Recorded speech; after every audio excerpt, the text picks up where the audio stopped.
Hello, everybody. Remington here, your host of the Deeper Energy Podcast. In this episode, I actually got interviewed by Mark Tullius. He was a previous guest on my show, and he is coming out to Germany for his to market his book or his books. He's got multiple books. The book that we talked about mainly on the last episode, check it out. It was a pretty cool episode. It talks about brain injury, head trauma, and stuff like that, and he's dealt with it himself, and that's where he came up with the idea to basically journal as a way of recovery. And out of that journaling came a book about head injury and his path to recovery, which is pretty amazing. It's a hard thing to imagine trying to solve problems when your best problem solving device is broken, namely your brain. In this episode, like I said, he interviewed me because he kind of wanted to see. I think he's trying to figure out what's going on in Germany, right? Since I've been out here for 14 years, he wanted to pick my brain a little bit and listen to my story of what got me out here, why I ended up staying here, and also, like, you have to think about the differences in the culture and stuff like that. So that was kind of an interesting thing, and it's funny for me to be interviewed. I have to be honest, to being on the other side of the microphone or on the other side of the conversation, basically, like. It was actually easier, I have to say. Like, it's just kind of chill. Obviously, it's pretty easy to talk about yourself, I would imagine. I mean, formulating your answers and stuff like that is maybe something that you could improve on. But anyway, enjoy this conversation, and thank you again, Mark, for interviewing me. And I have to say with Mark, like, I feel like this guy, like, we really got the connection. We have so many things in common, and it's just it's a good flow. So. Yeah, enjoy. And as you will hear in this episode, I am at a crossroads with this podcast. So tune in to the end, all the way to the end, to figure out, to hear what I'm trying to figure out. Let's put it that way, with this podcast. So, yeah, peace and love. Hey, what's up, guys? Thank you so much for joining me today on Vicious Whispers with Mark Tullius. Today we have episode 131. The chapters at the end of the book, at the end of the episode, are going to be from Beyond Brightside. We got chapters 6 and 7 today. Hopefully you guys enjoying that story. A little bit of brutality to end your day. But first, we have a very special guest all the way from Germany, Remington Speltstreusser. Sorry if I messed up your name. Remington, so good to have you on here, man. Yeah, it's weird to be on the other end of this. I've never been a guest on a podcast before, so it's like, wait, he's doing the intro now, like, okay, cool. It's cool. Yeah, we'll do it the other way around this time. It's gonna be hard for me to, like, hold back from doing my own hosting thing. It's yeah. Well, yeah.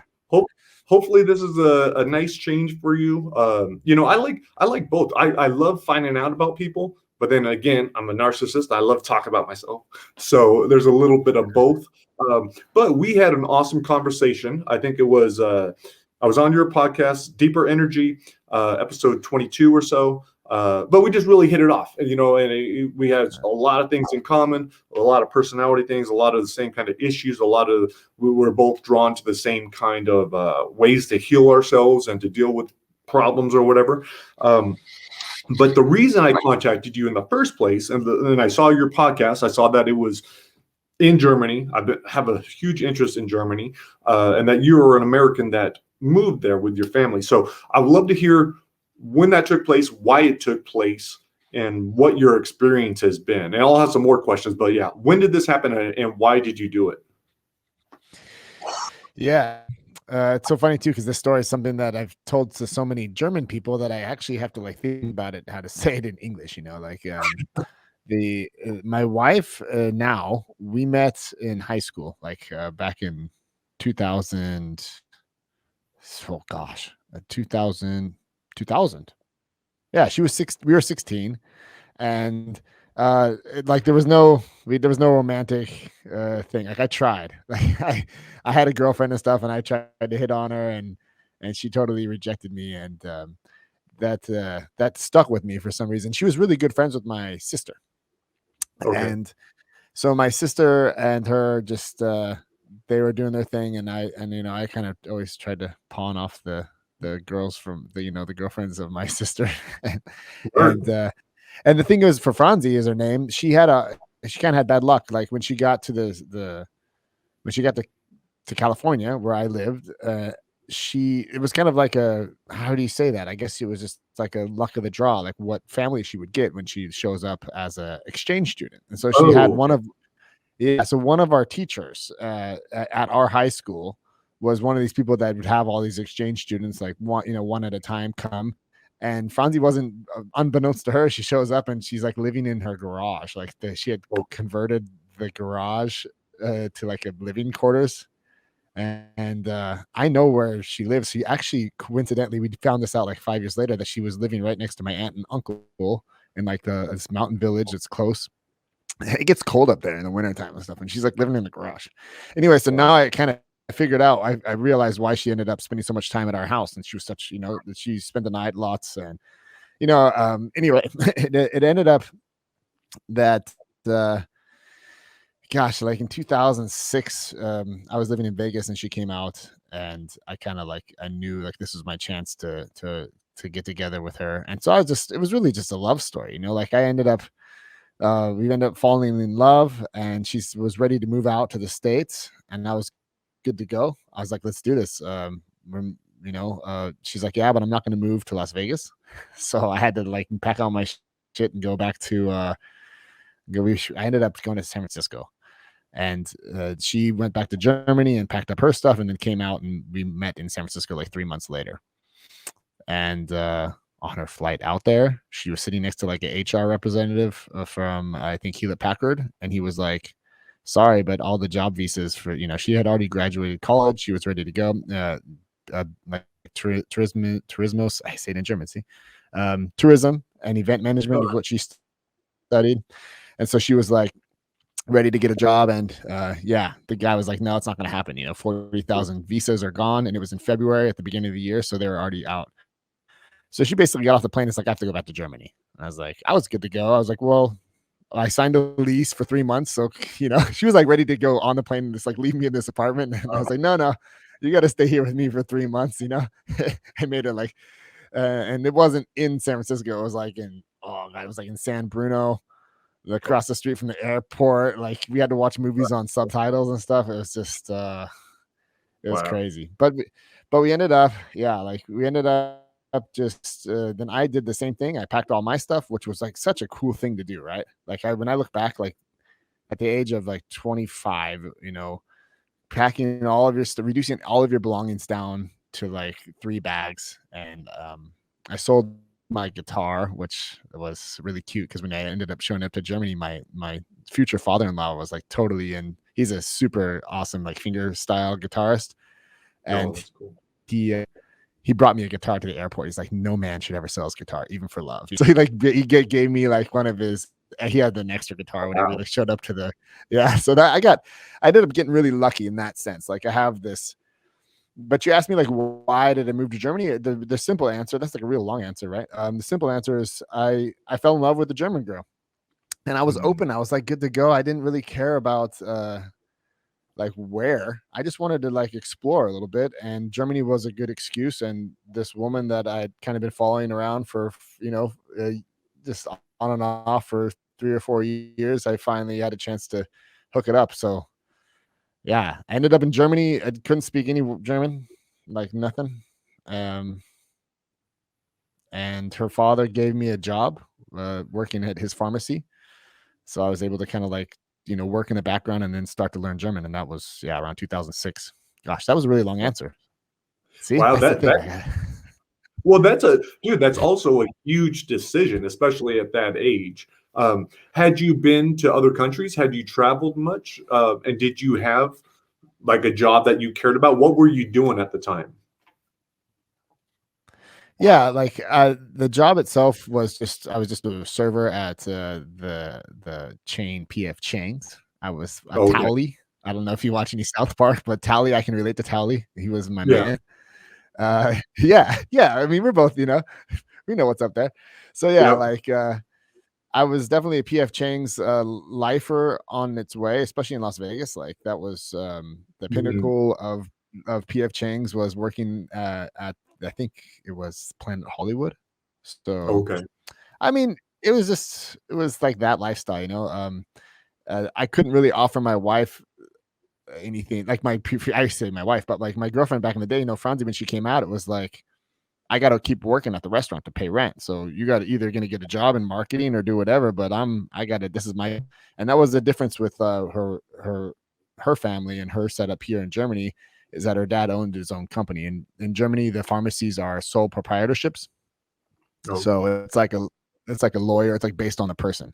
So he ran his own business. He had like 20 employees. And so that financial basis allowed me to like just show up here with nothing and still have something, like still do something, which he ended up becoming my mentor. And, fast forward to today, my wife runs the pharmacy now, and I'm in the background doing, besides the podcast, which is obviously, as you know, podcasts have their own style of, I mean, it's not really a lucrative thing unless, Yeah. yeah, you know what I mean? And that's what we'll get into that too, why you're doing it and what you get out of it. Because yeah, it is a lot of work, and especially starting out, there's no money and or very very little. So we'll get into that. Now, what part of Germany are you in? How long did it take you to get okay with the language and start to understand it? And Yeah. well, yeah, let's hit that. Yeah, for sure. Like I'm close to the Baltic Sea, so like east northern Germany. I'm in the actual like the old DDR. So I'm living in it was a total time trip for me. Like I was never a history buff. For the Americans that are out there are history buffs, they know what's up. But like my family, like my uncle was, so he's like he was his reaction was like my reaction would have been. He's like, I know you're somewhere in Europe. Like that's close enough for me, like. And so, yeah, the DDR there, or the GDR, the German Democratic Republic, was like a total new thing. That was such a learning curve. But my father-in-law like showed me all that, taught me all about it. And it's a totally interesting story. And there's still remnants of it today. In the village that we live in, it was bombed. I mean, Hitler actually ended up spending some of his time when he was injured in the hospital that's in this village that I live in. Oh wow. Which no German wants to talk about, like I think it's cool, like obviously he wasn't the great guy, but it's still part of the history, and the fact that he Right. might have started part of Mein Kampf when he was in this hospital stay in this hospital is kind of like, well, that's just a part of history we don't want to like talk about, but I mean, it is what it is, right? Anyway, and German itself, like the language itself, I totally underestimated that. Like I do a lot of things. I underestimated that it would take me 18 months to really.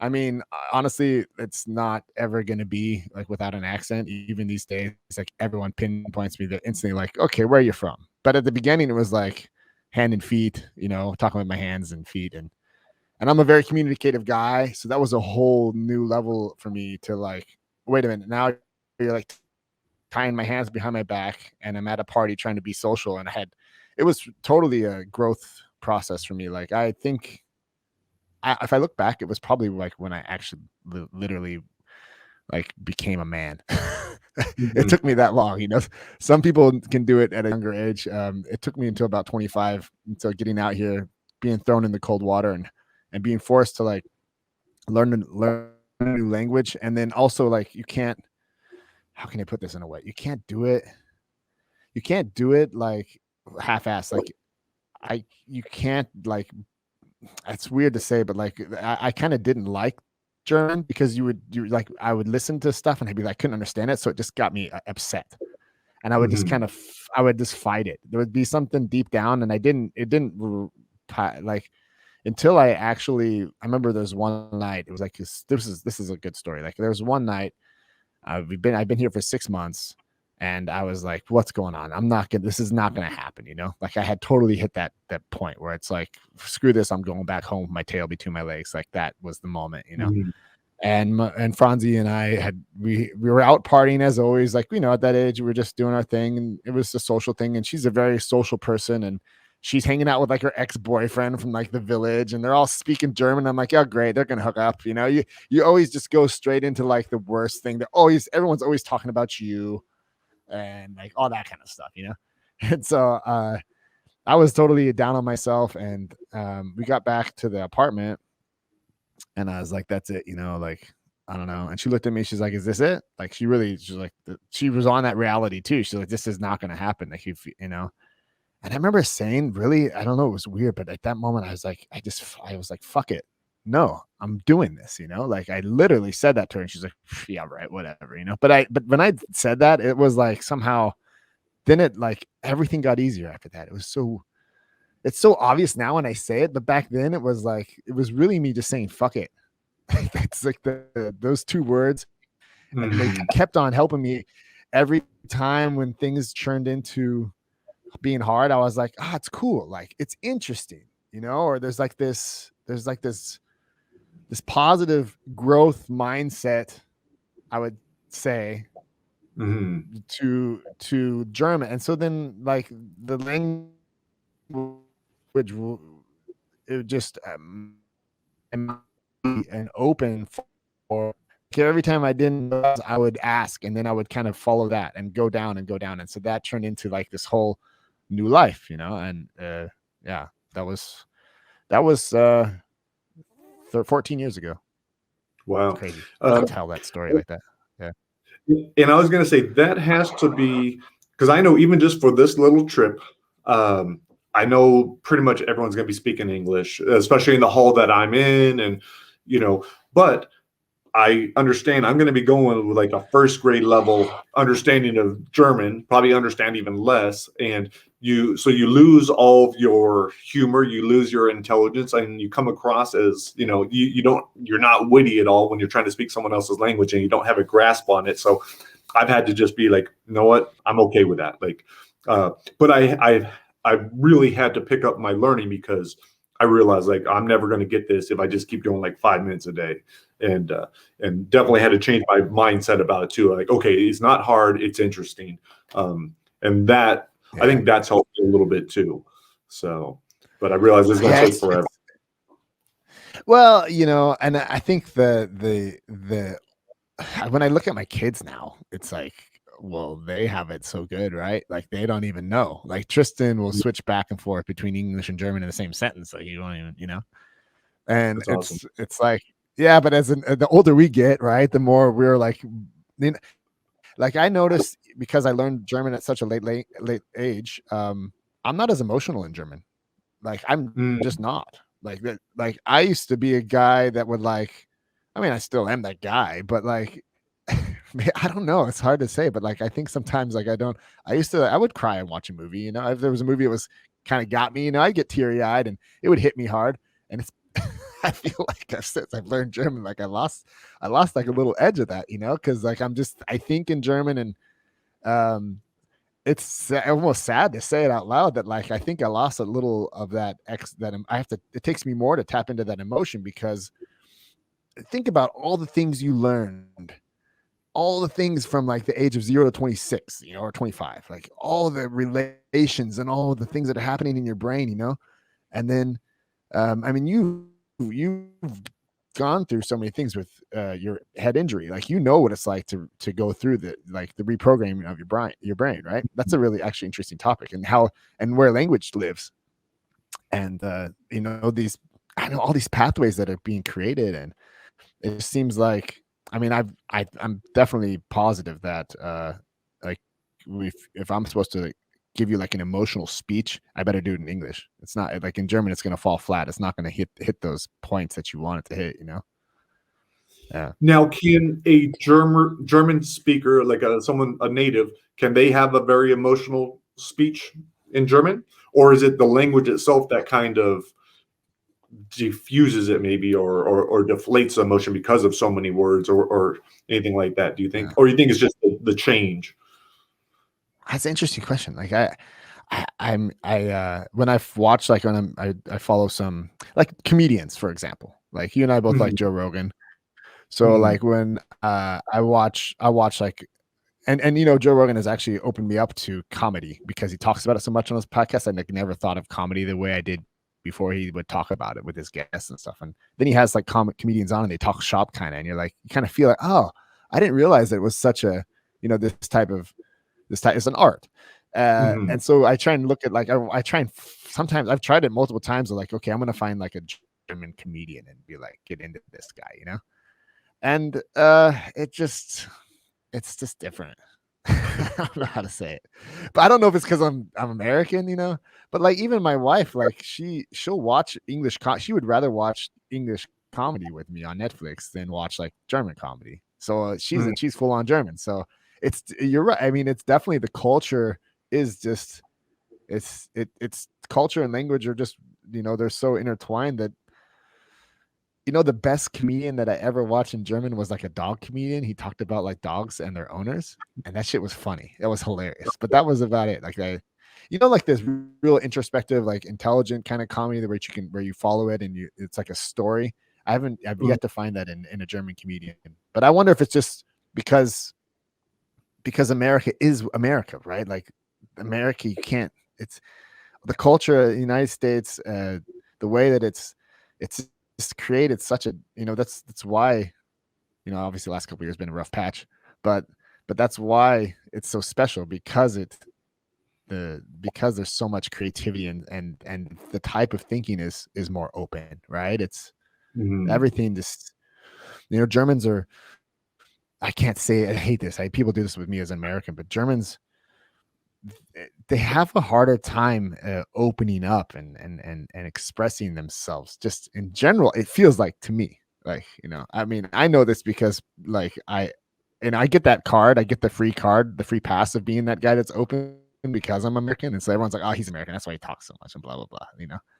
But I don't Yeah. know, maybe I don't know. And I hate when people put me like, because I'm like the one American in a radius of like you know, I don't know, 50, or there's a couple of us around here, but there's not very many of us. So I get the card like, oh, that's how all Americans are, you know, which is also obviously I'm not the representative for 330 million people, you know. It's Yeah, that was going to be my next question. What were some of the, you know, and I don't like using stereotypes either, but I've been watching a lot of like YouTube videos on what not to do in Germany, how people are, ah you know, how they are into rules. They don't like the loud noise so much, you know, or in restaurants. Um, what are there some other big takeaways, you know, pros and like my co-author was mentioning that like with fast food, he's like most Germans look at fast food like a last resort instead of here in America where it's the first thing you might go to and a convenient. So are there any uh, things that you noticed, you know, pros and cons? well, what were some of the things on those videos? Give me, do you remember like Like one was like in restaurants not to be like overly loud. One was just about following rules in general, like, you know, don't cross the street unless there's a crosswalk. Don't go on the bike path. Don't, you know, but just like stick to rules. And that's yeah, the great. yeah, those are some of the ones that I really took away. But it from seeing so much, Yeah. it seemed like the rules was kind of a big thing. Right. Totally. Let's if I have to kind of bring myself back to like, because I kind of turned it to a little German. Like whenever I travel back to the States, Fonzie's like, you're so German now, because like people are so nice in the States and stuff. And I'm always just like, why is everyone so fucking nice? And she's like, you used to be that way too. You remember, you know, you used to be a nice person. So I think but the thing is like, the small difference, just a real easy answer to that would be like, don't be disappointed when you go to like a restaurant and the server doesn't care about you at all. Like it's Mhm. like that was obviously because I came from that industry too. Then I was like, whoa, they don't even care at all. Like you're lucky that you have like food on the table, like because Wow. it's just a different thing, and you just and I'm like, why would they even pick that job? And my wife's like, they probably didn't pick that job, you know, like it's not their favorite thing to do, you know. And I'm like, Mhm. well, but if you're doing it, you're gonna do it anyway. Like she's like, no, you know, they're just miserable and they complain about it and they don't change. Like that's just what it is. And I'm like, well, I guess there's a lot of people have that same trait, but it's Yeah. and then the other thing is um friendships. Like this is a big deal, but like for me, the first thing I noticed when I first got to Germany, I was accepted instantly into the core circle of my girlfriend's friends, which I'm very thankful for. And her best friends, like it's a couple, they are my best friends now, like even Mhm. 13, 14 years later. But it took a good 2 years for that friendship to actually turn into a real friendship. So that was something, especially, I don't know if in California it's even more superfluous, but and in Vegas, obviously that was just a rotation of people. You never really had like your friend group changed.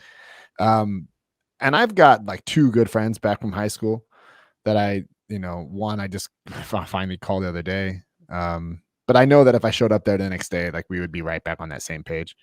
Mm. But the thing is, like, especially here in the GDR, where the kids grew up with the family values very high, like the family was first. Capitalism came later, where it was like important to make money. That didn't make any difference to these, and so they have these types of friendships that are so deep and so real that if you want to be part of that, like you gotta show up and be there when people need you. You have to be a real friend, which like when because I would show up, you know how it is, like you meet someone and it's like you have a great time at a restaurant or a bar or something, and they're like, oh yeah, and Americans are like that, oh, you're my best buddy, and then you meet them the next day and they'd be like, oh, what was your name again? It's like that super fake shit. But when you're constantly surrounded by it, it becomes like a normal thing, kind of like you don't really take it as an offense or anything. I was like, oh yeah, it's cool, and I noticed that instantly, like here, people don't like give you that fakeness, but it seems rude at first. Like if you're not used to it, you're like, they're being rude, and it's not that they're being rude, they're just being real. And I took it personal a lot of times because I kind of was like, where's that feedback? Why isn't that person smiling at me? And it's like, because they don't want to smile at you. They don't even know you, and just, I don't know. It seeps into every little interaction, Yeah. I don't know. Yeah. I was gonna say that's super helpful for me too, because I am the kind of guy now, and especially when I'm in like author mode, I want to talk to people. I want to greet people. I want to, be super friendly. So I appreciate that. I want to spark up conversations with everyone. So that's a good little warning. Now, would you guys ever consider moving back to the United States? Is there any desire, or do you think Germany is your permanent home? I have a desire for sure.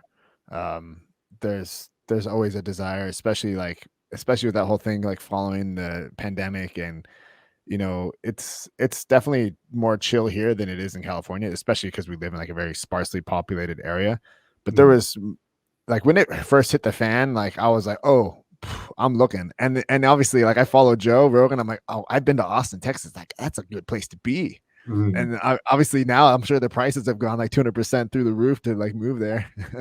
I forgot where you're in California, right? I'm in California. Yeah, you're like Whittier, or where were you? Yeah, I'm in Whittier, which is like LA, not right on the border of LA and Orange County. But my brother and sister are both in Austin. My brother was there a couple years ago. My sister just moved there. They wanted to get out of California. I just don't even care, man. I'm like, you know what, whatever. I was like, all I care about is my family, my house. I was like, if everything's cool here, then we're good. So, but I do want to, I want to travel. I want to see, I had wanted to do this trip with my whole family. Last year, we were supposed to go around Germany and do like a 2-week trip, so maybe next year. But yeah, I don't know if I would ever want to leave here completely. But we'll see. Because it does sound like a lot of, the other thing with all this German stuff is it made me understand my grandfather a lot better, because my grandfather is German, was German. And again, that whole side of the family, like not showing a lot of emotion, not showing a lot of love, never saying the words, I love you, and stuff like that. I'm not saying all Germans are like that, but yes, they are.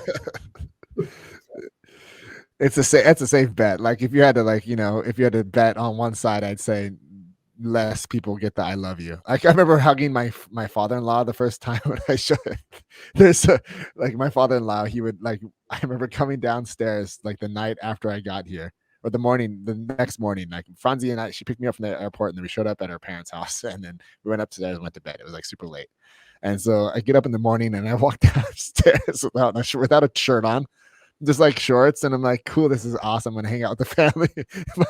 my father-in-law sitting there with a shirt like I have on, like a dress shirt, and a fucking sweater at the breakfast table. I was like, oh, I'm gonna go put something on. So I turn around and I go upstairs, and I put like some wrinkly ass shirt on, and he's like, it's okay, Remington. I'm like, oh shit. He was cool about it, and but he laughed about it too. But thank God, because imagine if he would have been like, what was that? You know what I mean? But he had to kind of like me because his daughter was in love with me, so I kind of got that luckiness there. Yeah.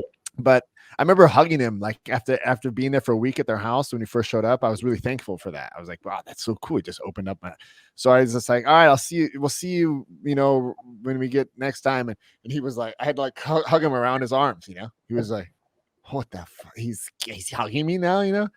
So yeah. And he's like a really loose guy. Like, it's just not like Franzi said that to me. So I know he loves me, but it's not like you don't get that like we are with our kids, and I love how Franzi has opened up over the years. Like when we first met, like that was like the boot camp that I had to put her through. I was like, we talk about our emotions, like she was the dude in the relationship. She was just like, just talking all the time. I'm like, I want to talk about my feelings and let's explore this. And she'd just be like, Jesus Christ, this guy talks too much, So I don't know. I don't know. It's probably a mix of German and just the fact that I'm just I'm one of these people that just apparently just has to, as you can tell in this conversation, always Can you, so besides your wife, have you made a difference, do you think, with your father? Because I realized, like,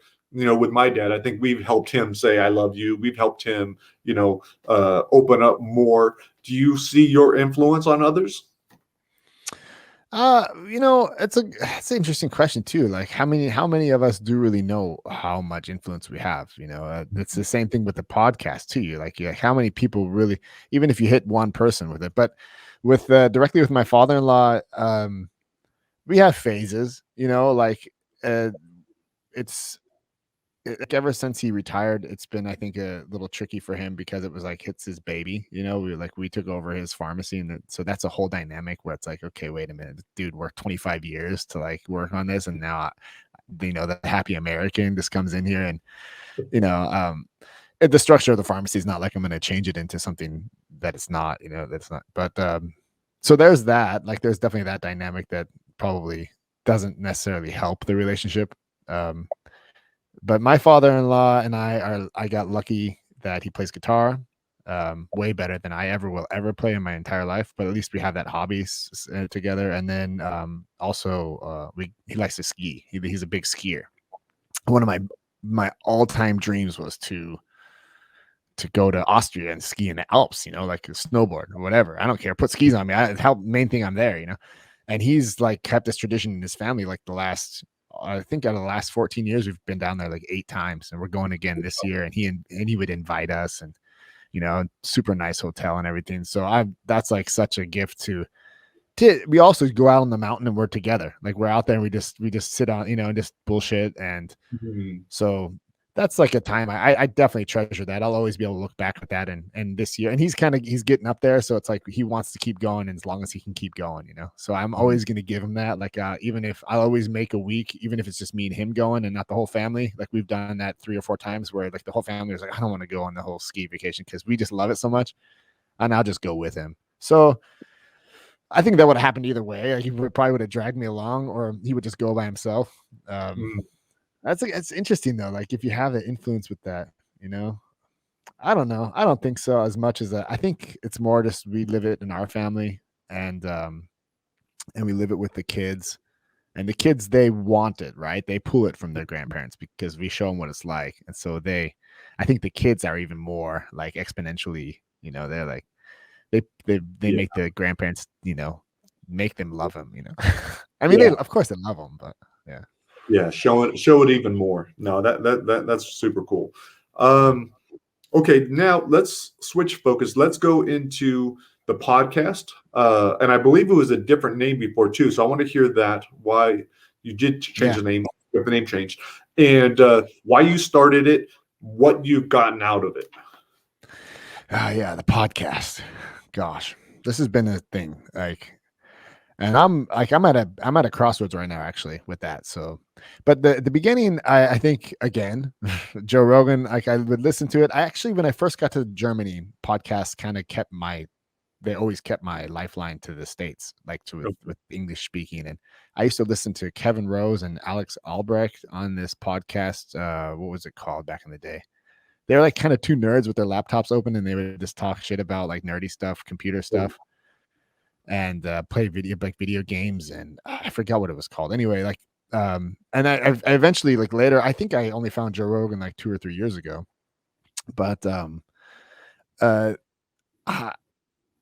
and then the technology got kind of the point where it was like, okay, you could set up a camera and set up a thing, but even that was like, oh, I mean, isn't it a lot more work than you think at the beginning that you're gonna like get a microphone and get headphones and like connect it to your computer? Like I thought like, a year and a half ago when I started that I would just take the HDMI cable from my camera and put it into my laptop and I changed the setup today because I'm sitting at my desk.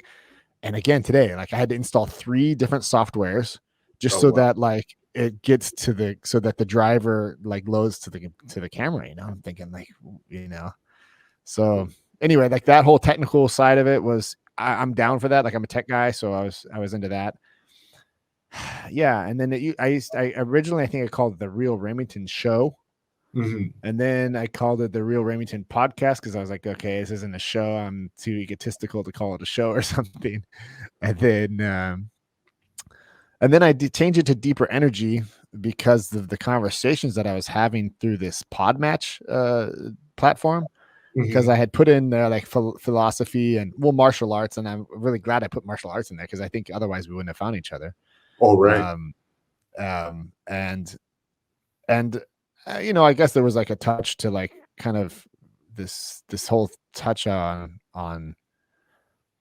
like trying to figure out things, right? It's just it came at a weird time too because I had actually started the podcast before the pandemic, and then the pandemic hit, so it was kind of like, oh wow, introspectiveness and figuring out what's new. I think everybody's been doing that, and I've just kind of been doing it live on these podcasts with people, but I haven't. That one mistake I made for sure in this podcast is that I never had a niche. Like I never had like a specific topic. I was just doing like the Joe Rogan format, which works for him because he's Joe Rogan, right? Mm-hmm. Yeah, and that format doesn't work for anybody else probably, or or it works for famous people that can have other famous people on. So that's enough draw. Mm-hmm. But the interesting thing, like when I look at your podcast, it's like, it's cool. You like it has to exactly to do like you said at the beginning, at the end, you talk about your book, you have chapters, you pull it out there. So your listeners are people that read your book, and it's very focused on this one thing. And it's nice because that's where I go when I want that fix. And that's one thing I never did with my podcast. And I think that's, yeah, I never thought I had to. I was like, I didn't want to. I was like, I just want to have these conversations. But at the other end of it, when you talk to everybody, you talk to nobody, and so I finally learned that. And so now I'm kind of at this crossroads with it. I'm like, I just let it be. It is what it is. I had a good time. I met you. That's definitely like the best side effect of podcasting is meeting people, right? And then also interesting people that are authors and that have done, or doctors and done different things. And as much as it was interesting to me, I was like kind of thinking it would be interesting for people to listen to, but maybe it is too. Maybe you just have to, like I said, you have to niche down enough to where you find your audience. And that's a trick that I never really paid attention to. I don't know why, but now I got it on my radar. So we'll see. Yeah, and that's one of the big problems I've had too, because even though I do share a story or a chapter or whatever else, like the episode, sometimes it's just me talking. I was like, and that's boring. Who wants that? And then different types of guests. So yeah, right now, and I generally will, like, all my stuff for the next while is probably going to be all brain stuff, or brain or Germany stuff, and then it's whatever I'm interested in, which is not a good technique, but I'm really doing this. I think I do it for myself more than anything because I do enjoy meeting other people. And Yeah. even on the times when I'm talking just by myself, it's kind of nice just to wrap up my week. I'm like, oh yeah, I did this, and this, and I don't know. It's helpful. It doesn't take a lot of time, and if people listen to it, I was like, that's awesome. I do want, I do want to get better at it, and continue it, and I get so much more from having guests on and having cool conversations. Now, one of the things we really connected with, and this goes into the deeper energy, was I think we were talking about breathing. We were talking about all these different ways to handle stress or whatever else. Yeah. So let's go into why that's important to you. What are you most interested in? Is it health and overall, like what's your biggest interest, and what are you getting out of the podcast? That's the thing about it, right? Like it's kind of like, if I look back and now I'm trying to curate it a little bit in my mind too, like what is the why? Like when I said I was going to stop, like this has been a process. I said it to my wife like about, I don't know, probably a month or two ago. I was like, that's it, I'm done, like this is, and I felt like so sad. I was like, oh, but that's not cool. If I feel like, if I have like if I'm missing it, then it must be important to me. And I came up, initially I came up with that answer that you just said. That was like, this is like, for me, like this is, I get something out of this. I get something out of these conversations. And this is the first time I've talked, like had a second conversation with somebody. And you're right. It's so much better, right? Because we already have a base to work on. We can kind of go deeper down, and it becomes more interesting. And I've, out of like maybe the 40 episodes that I did, I could probably say like 10 of those, I could probably do the same thing, go back and like jump back into that person again. And so there's so much there. But how do you curate it to the point where it's something that's, I guess you would say it's really truly helpful. Like, and what is it that, like you asked, like, what is it that's inside of me that wants to get out, and why, and I found like podcasting was one way, but I'm sure there's multiple other ways to find my art and my calling. It really is. It sounds kind of esoteric, like, oh, my calling, but like when the pandemic hit, for example, like you said, with the breathing and being healthy and all of these things, like that's totally a new thing that kind of was forced upon me for an external situation. Like I found Wim Hof. Thank God I found Wim Hof. I use his breathing technique every single day. Like unless like I'm on vacation or I'm doing something, like I would say at least 5 days in a 7-day period, I'm doing the breathing, and I'm doing it to the point where I'm kind of getting psychedelic with it now. Like it's crazy. It's crazy. Like I'm like, oh, this is like, I just almost died. Basically, is what I feel like. Last night I got into the ice bath after the sauna. Like, Oh wow. Yeah, it was just, I was like, oh, this is what it's like to be alive. Like there's no like faking it there. Like you feel your body, like your heart's like, what are we doing? Like, it was like kind of doing the thing. I could feel I was like, I better get out right now, otherwise I'm not going to be able, like, so I found that. So like, can I share that with you, or can I put that into something that's useful for somebody? Obviously Wim Hof, like that's the guy, but Wim Hof is Wim Hof. Like what's Remington got to offer? What part of that does that work? How can I use that in my everyday life to find out, well, it's just being healthy. That's just like a health thing, right? Like the breathing is just a health thing. It resets your brain. I feel like it fights all like if you have like even a little sniffy nose, like a little, like I feel like that. Like he fought off Ebola with that, right? Yeah. Like he went into this university Medicare thing or whatever, and they injected Ebola into him, and he fought it off with his breathing technique. So when I feel like I'm a little sick or something, and I do that breathing technique, I'm like, oh, I'm resetting my pH value, and this is something that needs to be shared. Like, why do we have to do all these other crazy things? You just learn how to breathe, Yeah, and they reproduced that study. I think he trained like 14 other people to do the same thing. Like, with the breathing, they were able to beat it and not get sick. So yeah, it is amazing. And I kind of have that. I have that with my brain book where I felt like, I'm like, who am I to even write this book? I'm just a dumb stoner or whatever. It's hard for me to even remember any of the shit I'm reading in these science books. But it's like, okay, there might be a lot of people that don't know about Wim Hof, and so maybe they'll hear about it in this book, and there's not a lot of people that maybe know about Dr. Mark Gordon. So even though in our mind, these people are super popular and whatever, it's like, no, this is just our way. We're helping spread this message, like, hey, there is, you could get help this way or that way or this way, and here's a cool thing that helps me. And I think by doing that, I think the more people that have that conversation, someone that hears it from me, or maybe they would hear from you if they don't hear from me, or someone, another one of the people, another person like us that is just spreading this message, like, hey, there are other alternatives. We can be healthier. We could be happier. This is what a man could be like. Men could have these kinds of conversations. Men can share. Whatever it is. Because I'm big on that too. Is like sharing vulnerabilities. I'll talk about anxiety. I'll talk about being suicidal. I don't care. And so in our mind, maybe everyone's like that, but it's like, no, the truth is not everyone's like that. And a lot of people don't want to share. A lot of people don't even want to be on camera.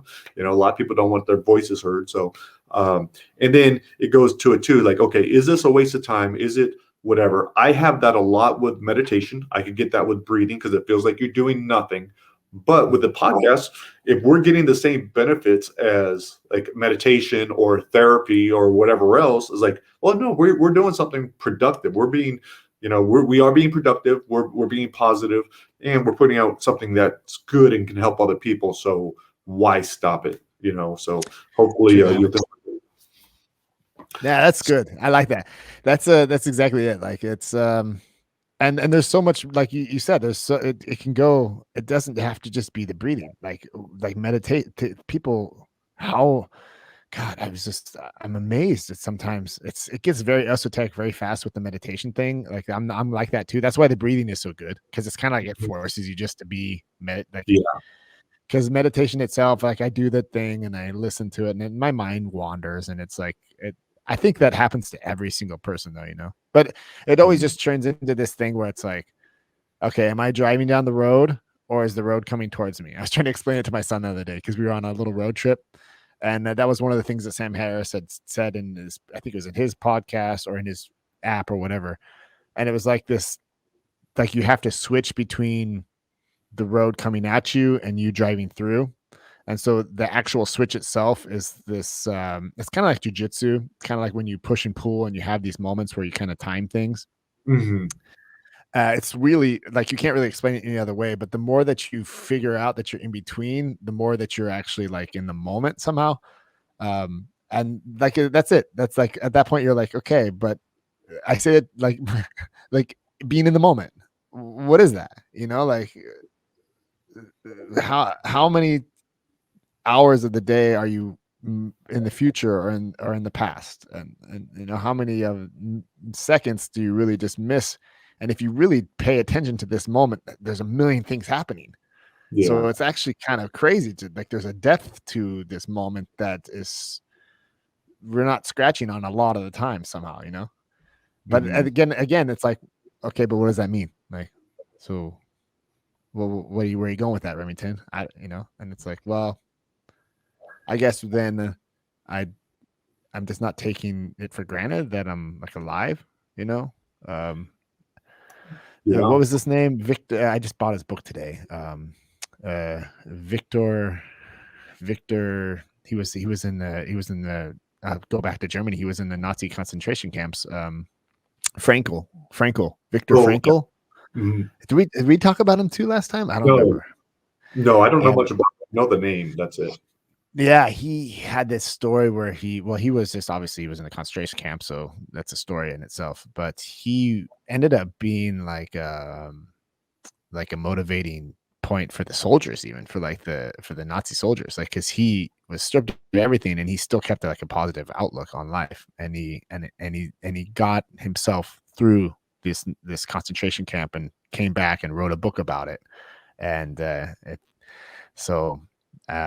yeah, like it's all inside you, you know. That was just so. I remember listening to that story the first time. I think I listened to like a Tony Robbins video tape or something like that. He talked about it, and he obviously put it more eloquently than me. And I wanted to catch on the book because it was something that just kind of popped back up, like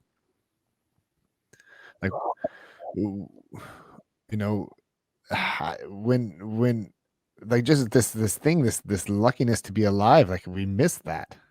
And we have to curate that feeling every day, and it has to be a habit to like be grateful that you just woke up in the morning. It sounds so preachy, Mhm. but or I mean, you've been through some shit, man, and see that helped you get your perspective. But what if someone's like just had like a perfect life their whole life, like nothing's ever gone wrong, and and the first thing that happens to them, they're just crushed, right? And you look at it like that's nothing, man. What Nothing even happened to you. Like you just having a bad day, like because you're living in a bubble. So there's Mhm. got to, I don't know.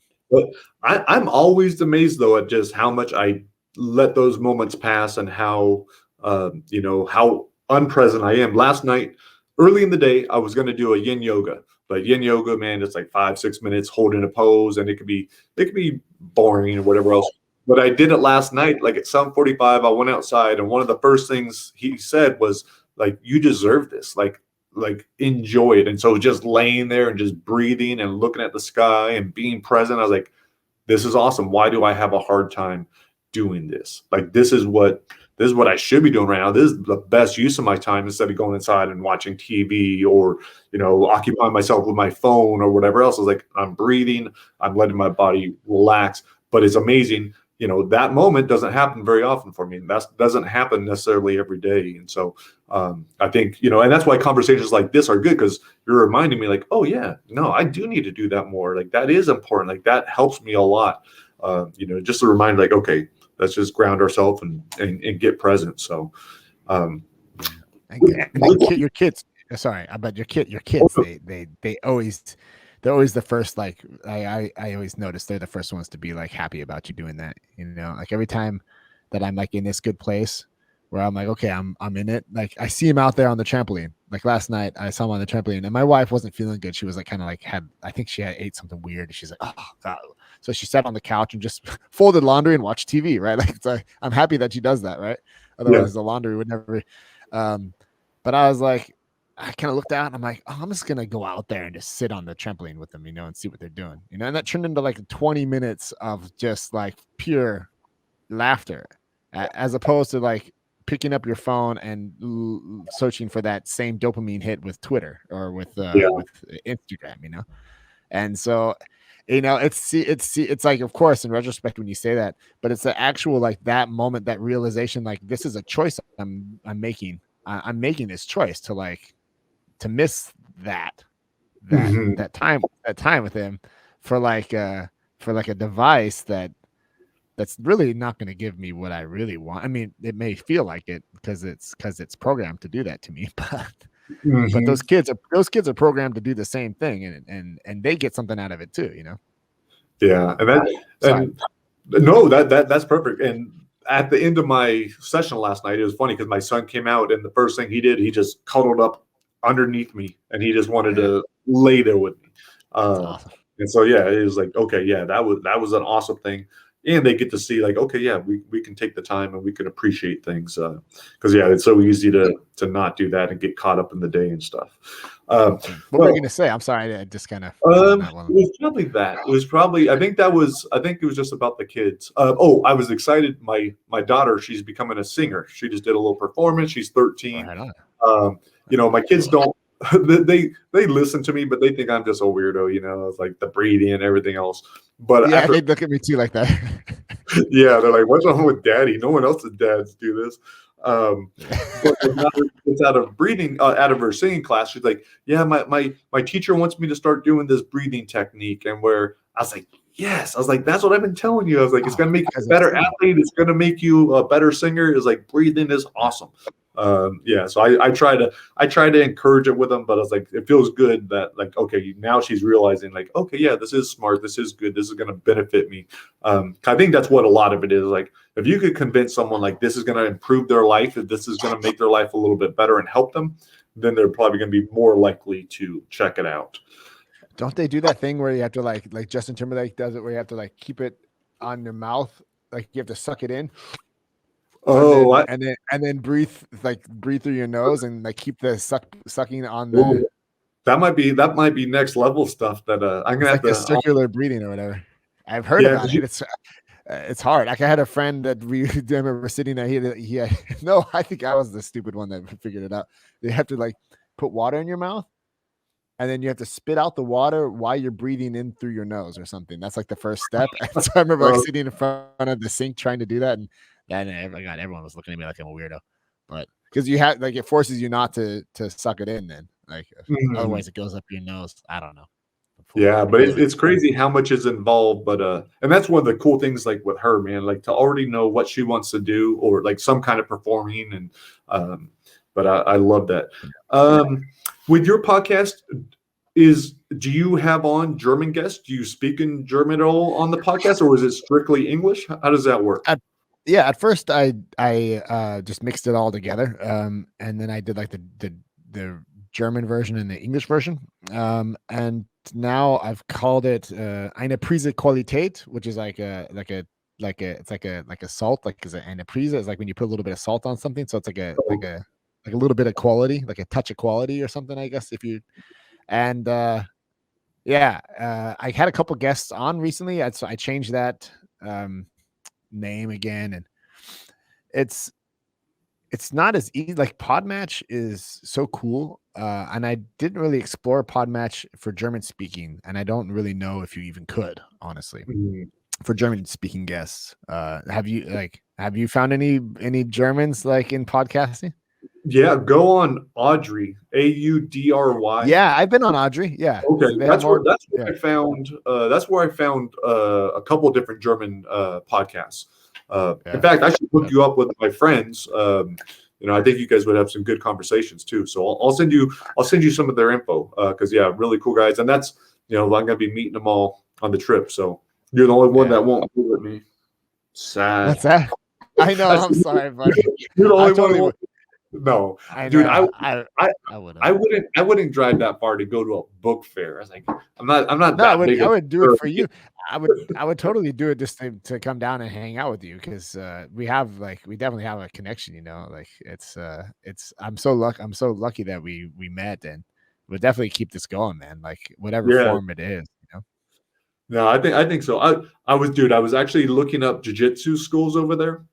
Yeah, I haven't trained in probably over a year. Or I've had a couple of training sessions. So I was like, I'm gonna write to them. I'm just gonna go down. I'm gonna train like the night before. I'm like, what an idiot! Like I was like, I'm gonna just get beat up. I was like, it makes no sense. I was like, I gotta hold off. Have you been training? Have you been practicing? Yeah. I think I can show you. Oh, I did see that. Yeah. That actually. I got the fresh one. I had one last week. I was like the whole side, like one of the white belts he clobbered me with his foot. Like he came across like I was trying to pass his guard, and he just reacted like way too hard, and just like I looked like a wife beater. I just had this huge, of course, or like a beaten from wife. Is there much concern with COVID with your training? Like, are there regulations on how many people could be on the mat? Are you guys supposed to wear masks or anything, or is it not a big deal? Yeah. Well, I don't have to tell you what club I'm in, so. Oh, okay. Yeah. Like Eddie Bravo had the best way. Like the way he said it, he was just like, it's good to have clubs that aren't so in big cities and are a little bit hard to find. So yeah, and with tinted windows so no one can see inside. Yeah, exactly. Like nobody's in there, so I don't know what you're talking about. Yeah. Okay. But somehow in the last year I attained my blue belt, so I must have been doing something. Congrats, dude. That's awesome. Yeah, no, I think that's probably one of the biggest things, from going from white to blue is huge. Yeah. So and people start kicking my ass even more now. That's crazy. Like that now it's like, oh, all the white belts they had like all of their ears perked up, like, oh, he got a blue belt now, so now they're just going like way harder on me. And I'm like, I'm still the same guy, and my master, trainer, he looked at me, he's like, no, you're a blue belt now. And I was like, oh, damn it. Yeah. But it's cool because it keeps your game hard, like keeps your game up, and it raises your own. Like we created we have like a flow. This was what he gave me the other day. He's like, gave me like a homework assignment, like where I had to kind of like do like a flow, kind of be like, okay, now you're in guard. So when you're in guard, where do you want to go from there? Do you want to do a sweep? And then when you get into a sweep, are you going to take side position? And then it kind of loops around on itself. And then you're like, oh, wow, I filled that out without really having to like think about it. So you just kind of visualize it, right? And then more often you do that, like the more often that you're in that position, you're like, okay, I'm just going to go from here to there, and it becomes this automatic. So, jiu-jitsu it's seriously, like I could totally do a podcast on jiu-jitsu because I could talk about jiu-jitsu like nonstop. That's like one of those things. It's just cool. It makes me cry. It makes me cry because I've been out of it for so long. It's sad. Yeah. My wife is the same way too. Like she became obsessed with it. She wants to get back in. We really are hoping to open one up down the street from us. We've been looking. We're just waiting for like the right opportunity. So that way we can get back into you want to open up your own studio? Yeah. We have a black belt. Yeah, it's going to be 10th Planet Whittier. We had one before, but it closed a couple years ago. But now we have a black belt. He's awesome. He's looking. So as soon as we get the location, we'll open up just down the street. Sweet. So that way we can all start training. And nice. I remember when I first got into it, like, and you learned how to like do these rolls, where you'd like kind of do you're on your back, or you do like these turtle rolls. And I've seen like these memes of these guys that's like how they go to work in the morning, like they roll on the road, like down the street, like you just roll right down into the mats and then just keep rolling. Yeah, no, man. Yeah, jiu-jitsu is awesome. That's super cool. You got your blue. Dude, thank you so much for coming on here, man. I appreciate this. It's awesome talking. We'll talk again for sure soon, or definitely before I go to Frankfurt next year or Germany. Well, who knows what part, but I am planning on returning. So where can people find you? Is it so Deeper Energy Podcast? Is there a website? Where should they go to check out the website or your social media? Yeah, therealremington.com. I still have everything up there, and it's the easiest place to find me. I listened to someone the other day. He's like, "Why is everyone promoting Linktree? Like just promote your own website." But I used to just do the Linktree thing. But I put everything in therealremington.com. So, yeah, man, it was really nice to talk to you too, and I wish you nice travels. And have a great time in Frankfurt. That's going to be a good time, man. I mean, good for you for doing that. I think it's so cool that you got your book in German too. That's I like it. I was thinking about trying to do a reading in German over there, but I was like, nah, not yet. But no, dude, thank you so much. Go enjoy your family. Have an awesome night, and I will talk to you later on. All right, man. Thank you, Mark. Peace out, bro. All right. See you, man. Have a good one. Talk to you later.